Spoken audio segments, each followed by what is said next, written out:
In connection चल जाते थे, ठीक है। So that's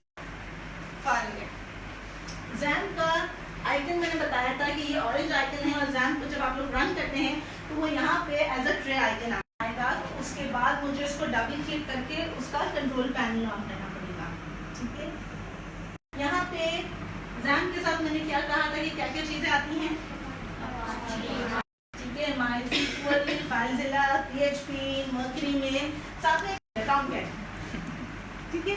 Tomcat is an additional web server, जैसे हमने 2 वेब सर्वर्स पढ़े थे, एक अपाची पढ़ा था।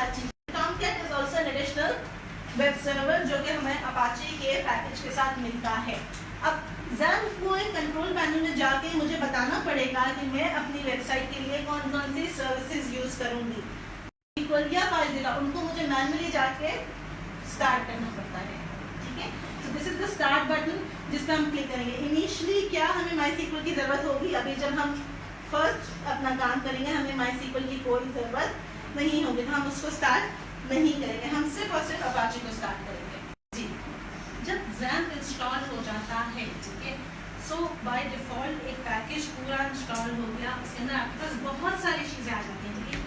There are lots of folders यहाँ पे जो नजर आ रहे हैं, htdocs, Apache, PHP, MySQL, GK configuration का फोल्डर है, PHP INI और My configuration files।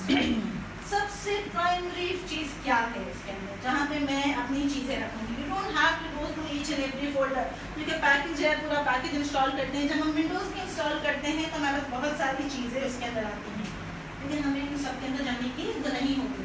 हमें जिस चीज़ के अंदर अपनी फाइल्स रखती हैं, जो प्राइमरी फोल्डर होता है, उसको हम क्या कहते हैं, htdocs, ठीक है। चीज़ें पढ़ी हैं तो कहाँ जाएगा, htdocs को रीड करेगा, ठीक है। कि अच्छा htdocs के अंदर कुछ भी है, इसका मतलब है कि अच्छा अब मैं रन कर रही हूँ अगर उसको htdocs के थ्रू, तो वो कहेगा कि अच्छा PHP को जाना है, ठीक है। तो उसको कैसे रन करते हैं वो भी हम देखेंगे। अपाची का जो वेब सर्वर है, जो बाय डिफॉल्ट जैसे मैंने कहा कि जब हम XAMPP इंस्टॉल करते हैं सो वी गेट अपाची, ठीक है, वो अपाची के अंदर होता है। हमें PHP मिलती है, वो किसके अंदर होती है, पूरी PHP के अंदर। MySQL के हर चीज़ की कोई ना कोई कॉन्फ़िगरेशन फाइल्स होती हैं, ठीक है। कॉन्फ़िगरेशन फाइल्स क्या होती हैं, सेटिंग फाइल्स होती हैं, मुझे उनको चलाने के लिए कुछ ना कुछ सेटिंग्स करनी पड़ती हैं। बाय डिफ़ॉल्ट वो पूरा सेटअप होके आ रहा होता है, लेकिन अगर मुझे कोई एडिशनल चेंजेस करनी है तो मुझे वो कहाँ जाना पड़ेगा, इन कॉन्फ़िगरेशन फाइल्स में जाना पड़ेगा। जब हम PHP की बात कर रहे होते हैं तो एक इस फाइल को हमें याद रखना बहुत ज़रूरी है, php.ini, that's configuration file for PHP, ठीक है। बहुत सारी मिस आप ये इंस्टॉलेशंस इनको सिखाएंगी करना? जी आप ये अभी तो आप इधर दिखा रही हैं स्लाइड्स पे, बाद में लोग खुद करेंगे ना सब? पूरा करेंगे। Alright, okay. So php.ini file is very important के अंदर, तो PHP का हमारा या XAMPP का जो कंट्रोल एनवायरनमेंट आया था वहाँ से जाके करेंगे जी। कौन कौन से आईडीज के नाम लेते हैं, अभी हमने स्टार्ट और विजुअल स्टूडियो भी है, ठीक है। हम इस बार इंटीग्रेटेड डेवलपमेंट एनवायरनमेंट कौन सा यूज़ करेंगे, नोट++, और हम अपना पहला इसके अंदर XAMPP की इंस्टॉलेशन करेंगे, ठीक है। और पहला इको का जो हमने कीवर्ड पढ़ा था, इको किस लिए यूज़ होता है, प्रिंट करने के लिए, कोई भी चीज़ आउटपुट दिखाने के लिए, ठीक है। तो हम एक छोटा सा PHP का एक स्क्रिप्ट लिखेंगे और उसको लोकल होस्ट पे रन करने की कोशिश करेंगे। तो अब कर रहे हैं, ऑसम। बिकॉज ये सवाल आया था मेरे पास एक, कि आप उनको दिखा रही हैं तो आप उनको करवा क्यों नहीं रहे खुद?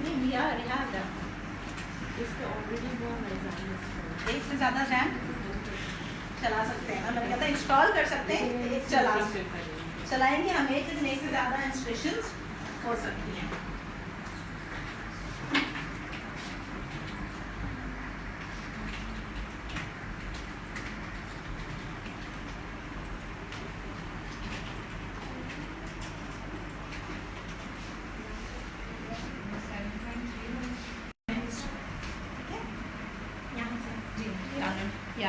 डाउनलोड करूँगी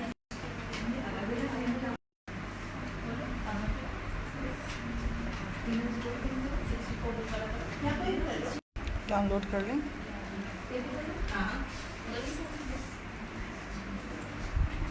PHP की स्टेबल रिलीज कौन सी चल रही है, जो मैंने लास्ट क्लास में बताई थी?